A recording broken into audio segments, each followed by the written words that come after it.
Come on!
Hello, I'm Daniel Moen. I'm living in Albuquerque, New Mexico, and I am an actor and stunt performer. So what made you want to be an actor and a stunt performer? So what made me want to be a stunt performer is I wanted to be an actor, but I was almost always too tall. The joy of being 6'7", it's hard to find some roles. But basically I learned stunts to get a little foot in the door to be cast for more roles. What made me want to be an actor was that I was born. Basically, I always wanted to be an actor, and the moment I knew what it was, wanted to do it. Awesome. Well, you already answered the next question then. What made you want to be an actor? So who would you say you're most inspired by? That one's kind of a toss-up between, I'd say between Jim Carrey and Robin Williams. I would get in so much trouble because I'd keep doing a whole bunch of jokes from Ace Ventura when I was an itty-bitty kid. And, oh God, listening to Robin Williams both do his stand-up, do his comedic roles, and also his beautiful, like the big, beautiful acting roles he does. So good. So good. Yeah, and it's always, both of them do voices, which I enjoy doing voices every now and then too. It is very fun, very funny. Huh. So I'm told. Well, so do you prefer comedy or drama then? That's the trouble. I love, love, love comedy. But it's very easy to get stuck in comedy. People see you as they'll see you as like the moment they see you as the comedic actor, they go, that is it. Forever, this man is only funny. I love drama too. Like I love doing the dramatic roles, the very serious stuff when it's time to be serious. Action's alright. My big thing is I want to, whatever big premiere movie I get, I want it to be more dramatic or action focused, so the audience gets used to seeing me like, oh, this is very refined, good-looking gentleman, yes. And then followed up with a comedy after. Well, I mean, Robin Williams and Jim Carrey definitely went from comedy to drama, and the way they did it is they still had a lot of comedy in their drama. I mean, yeah. You know what I mean? Like, even in Good Will Hunting, there was that whole scene where he's talking about his wife farting and Matt Damon is snorting laughing, because that was improv. Yes. All that was improv. And so, like, you know, I really do believe that you should have a little bit of both in each. You should always have a little bit of comedy in a drama, and you should always have a little bit of drama in comedy. Oh, yes. You know what I mean? I feel like it kind of sets the tone and it helps it, so it's not just so dark and heavy all the time, or so it's not just funny all the time. Like, you kind of get a break from that, and that way you have somewhere to go. The comedic relief actor exists as a archetype for a reason. Right, exactly, definitely. So what do you like most about acting and doing stunts? Oh man, that's kind of an odd question, just because it's almost never one specific thing. I love being on camera, love being on stage, love being able to tell a real good story or be part of the storytelling in a big way. And I also just love being on set. I'm extroverted normally. The lockdowns in 2020 hurt me. Oof. But getting on set and being able to hang out with people and put on an amazing performance, it's all wonderful, is the short of it. Were you a theater kid? Kind of. Like I did some school plays and I did some summertime stuff. Part of that whole thing was I loved it. It's where I was naturally happiest, but I didn't really allow myself to actually try and be an actor until I was 25. You know, there might have been some every now and then do a student film for fun and then focus then after that.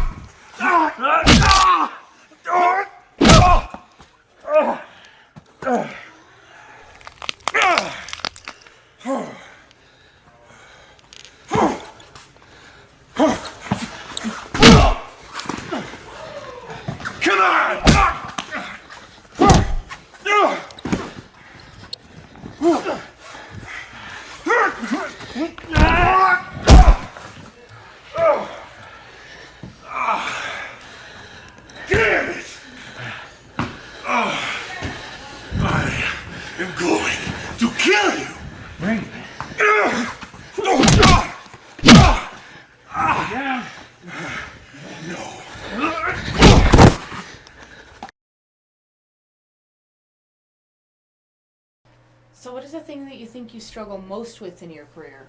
Or in life, or whatever? Oh, existing is hard as always, and 2025 came out swinging, and it has not stopped swinging. And not in a fun way. Personally, it's two things. Height is always the big one, no matter what. 6'7" kind of hard for productions to realistically cast. You don't have a lot of competition, especially if you can act and do stunts and sing and yada yada. But just because there's less competition, there's also less roles, so you got to be up the top of your game. And with acting specifically, the thing that gets me these days, they do self-tapes for auditions these days, which is, you set up your camera, you make sure you're framed up right, and just, hello, my name is Daniel Moen, I live in Albuquerque, and I'm auditioning for this person. You have some person reading lines on the other side of the camera, and it feels so impersonal. Like, it's not necessarily that, starting out, it's hard to really pull performance from looking at a camera and trying to go, yep, they need to see all this and that. It used to be you'd go into an audition, you'd sit with someone, you'd go in there and you'd actually interact with them. You'd be able to get immediate feedback. These days, you send in your self-tape and you probably hear nothing. Well, and normally they go right in the trash, you know what I mean? Oh. Like, a lot of times they don't even... They're like, we already know who we're going to cast, and here's the tinier pool. We just kind of send out open casting calls sometimes to make it seem more accessible. Yes and no. Like, there are some where, like, if it's a one-liner person, the first person they find that's tolerable is usually the person they're going to do. But there are some times where they will send out auditions that they already have the role filled because they want to see what talent is out there. Do you know the Apple series Monarch? With Godzilla and all of them. Yeah. Set in the new Monsterverse. Yeah. So there's a character played by Kurt Russell and a character, two of them, technically played by his sons. One of those roles that it was played by his son, I auditioned for. And I got a call back. But the thing is, it was already lined up for his son.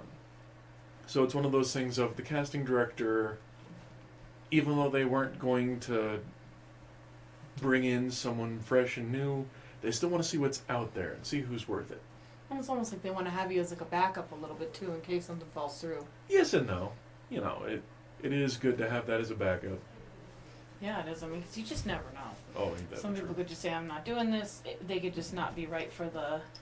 They could just not be right for the part after all. Sometimes during screen tests, like Marty McFly... Oh, yeah. I'm sure you know that story where they had another guy and it was like he just wasn't right. Mm-hmm. And then they brought in, why am I blanking on his name? Michael J. Fox? Yes, Michael J. Fox. and he was so perfect for the role, and so they're like, this is a better decision, so they just recast him. They actually did that with Jeff Daniels in Dumb and Dumber too. They had a backup guy for Jeff Daniels because they weren't sure about him. But Jim Carrey was like, no, this is the guy, because what he wanted, he didn't want to have another comedian, because he felt like if there was another comedian they'd be competing the whole time. Yeah. But because he had a dramatic actor, because Jeff Daniels up until that point had never done comedy, had only done drama. So when he was like really advocating for him, he's like, no, I want this guy, because he felt like he would play it more real. Right. He would play it more like he was really like what? Stupid. It's a similar thing for I think it was Leslie Nielsen, or character in Airplane, that comedy movie. He originally was a very, very serious dramatic actor, and they brought him on because that seriousness just clashed with the tone so much that it and he played it dead serious. Right. Like, I really liked him, and I think my favorite one of Leslie Nielsen is Dracula. The Dracula one that he did. That was the best one. Because he played it so serious. And I really liked his Dracula. I thought it was fantastic. Because it was comedic, but it was really well done. Like, he played it very serious. He didn't break character at all. I mean, he was fantastic, and there was a lot of crazy stuff that was going on. Ain't that the truth? Yeah, so he was fantastic. Mm-hmm. That's how it felt when you killed my kid brother? Turn around. I'm gonna take you apart with my better. Watch my screen. They were terrified of a tragedy. They know what they do to go up. I've said it before, I'll say it again. We're all gonna die and lose the end. Sounds like a war machine. Yeah, they're coming after you. Everybody dies, we've all been covered for great people. Let's go.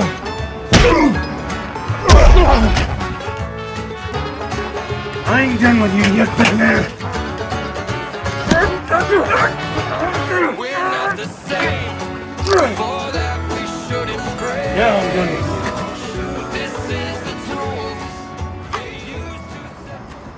So who would you say is your favorite action hero then? Action hero. Oh man. I'm partial between East and West. Keanu Reeves is basically the modern day ultra badass, with a heart of gold nonetheless. Like he's a hero in more ways than one.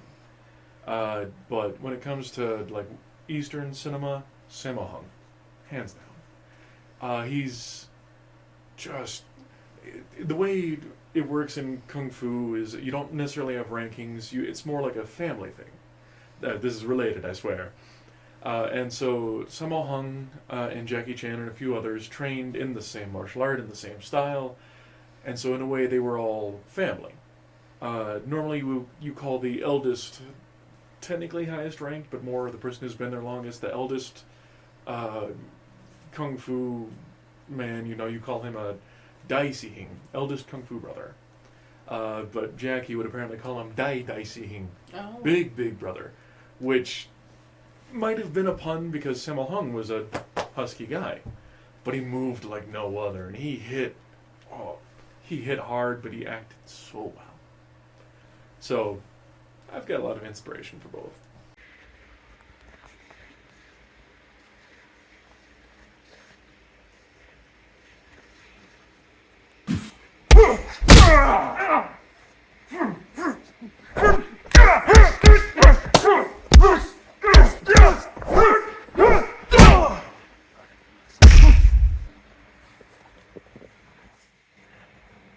So what other movies and media and music and stuff would you say you're inspired by?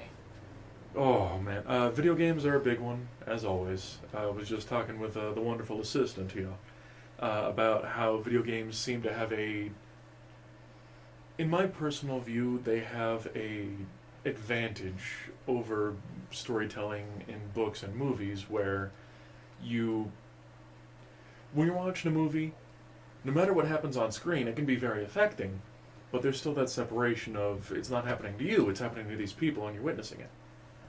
In a game, you do the actions. Even though it's moving a controller, because we're, tool-minded creatures, Like, we don't say, I tilt the wheel in my car to make it take a right turn. You always say, I just took a right. You become the thing. And video games, in a way, make you become the thing through just... They're like immersive. The immersion, but it's so much more than just its immersion level. My go-to example is a game called Spec Ops: The Line. It is the best game that I will never play again. And that's mainly because it's supposed to be a critique on shooter games, and you play a shooter game most of the time, and it's action and you don't even realize, oh, I'm murdering people by the dozens. There's a specific scene, spoilers, my apologies, in the Spec Ops: The Line where your 3 heroes have to get across a line of an entire military of bad dudes. And the only options they have is die, or use a white phosphorus mortar that is right there, and a drone. Do you know what white phosphorus is or what it does? Vaguely. That it's like real acidic and nasty and it's corrosive as hell. The shortened version is that it is a war crime to use. It is... Is it like Agent Orange? Oh no, if only. Agent Orange you can kind of fight against. White phosphorus is a chemical weapon, and we're getting into weird topics, and I apologize. We're going to get to lighter places in a bit. That's okay. It's basically, it's a chemical burning sort of thing that it's stored in literal water vases, because the moment it comes out of that and starts interacting with room temperature air, ignites. Oh wow, it's just super combustible? Super combustible. Oh wow. And so, back to the game, you're forced to use that, and you as the player are pressing the button to aim it and all that. And any other game, it would quietly fade to black and you'd be on the other side of the thing, hurrah. Spec Ops: The Line forces you to take control and walk through what you just did.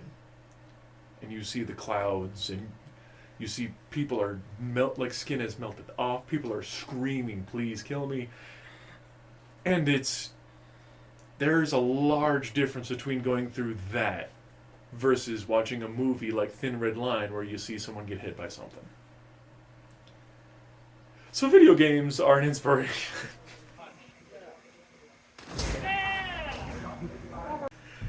Animation. Animation as well is absolutely a huge one.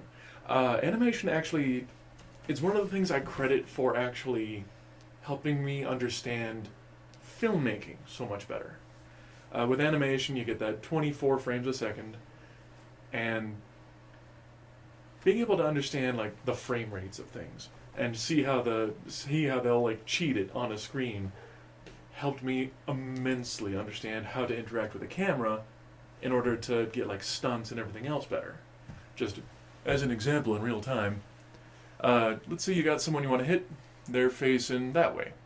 In stunts, you don't actually go for the face, you got to be able to repeat this for a couple takes.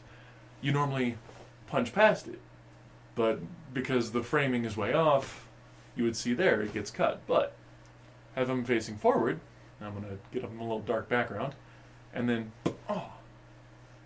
you still have that same gap, but because it's flattened, you can make it look like a more realistic hit. And the other part is in the editing part.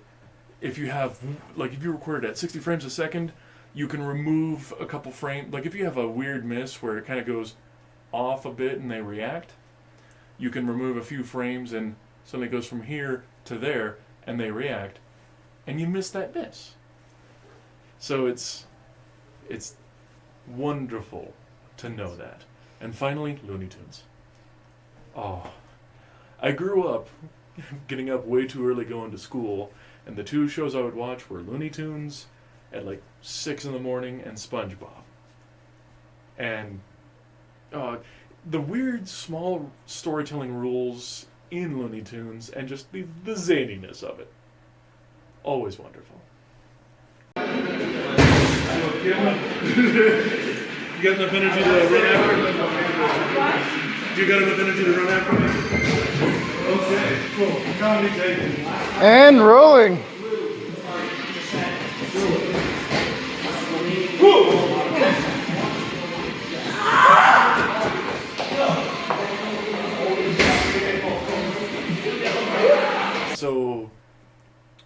things to watch for. Coming out in September, there's a film called Him. There's a suspiciously large person in there that you may or may not get to see the face of. That may or may not be me. Definitely go check it out anyway. Really good film that I can't say a lot about. Him. The other one is coming up later this month. There's a short film competition called Rack Focus. I'm in 3 of the films. I submitted one of my own that I wrote my own script for as a proof of concept for a series I want to make. And the series is called Line in the Sand. The elevator pitch, which I'm still working out because there's so much to it. Line in the Sand is a story following 3 DA officers as they work to bring down a new and rising crime lord. The first one, Daniel Wall, just received a cancer diagnosis, which puts him on a clock, rushing forward and making dumb rookie mistakes. Tobias Young, dealing with racism on the force and still trying to keep this entire investigation on track. And Helen Stroud is secretly working with the man they're trying to take away, as she's the one who put him in his place. You come to find that she's, without giving away too much, she made this new crime lord so she could get herself some free promotions, but she's about to find out he has another boss. So hopefully we get to make the pilot of that one. Huzzah. And then final little bits of advice. Hold on to hope, even when it seems infinitely hard to do so. And that hope doesn't have to be anything big. If getting through the day so you can have a chocolate bar at the end of it is your hope, wonderful. Keep doing it. And the other part is, don't be afraid to learn new or crazy things. Like I said, animation helped move a lot of my understanding of film, of stunts, from base level far beyond. And you never know the places you're going to find that new, weird information. Keep hope, learn new things. That's my advice. Also, I've been Daniel Moen. I am part of Rising Star Stunt Team, who you'll be seeing a few fun things from very shortly. Thank you very much for tuning in, and thank you very much for having me. Thanks so much for coming. So yeah, we're going to have a lot of fun in this next segment. We're going to do some crazy stunts. I don't think I'm going to get in on it. I'm going to be the camera lady. I'm going to be getting in on the angles, though. Catching all the proper angles, making sure. Right. But So thank you so much, Daniel, for coming. We've had a lot of fun tonight. thank you. Looking forward to next time already.